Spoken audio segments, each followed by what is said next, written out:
सब कॉन्टिनेंट के अंदर बहुत सारे जो रिग्रेसिव लॉज थे वो तो कॉलोनियल टाइम्स में बने थे, वो तो हमारे जो गोरे ओवरलॉर्ड्स थे उन्होंने बनाए थे। बहुत सारी ऐसी चीज़ें थी जिस पे वो हमारे समाज को समझते थे कि ये तो बड़ा बेहया समाज है।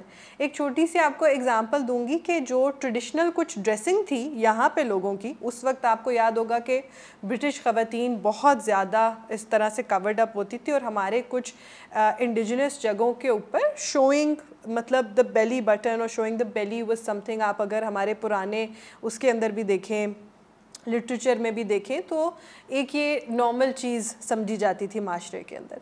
और भी इस तरह की बहुत सी चीज़ें थी। आप अगर हमारे कुछ हिस्टोरिकल जो रूलर्स थे उनके अगर कोर्ट्स के अंदर देखें कि माहौल कैसा था etcetera. So I do want to disagree that this is a western invention, बल्कि 20th सेंचुरी तक जो मगरबी ममालिक थे वो हमारे से कहीं पीछे थे कुछ एस्पेक्ट्स में।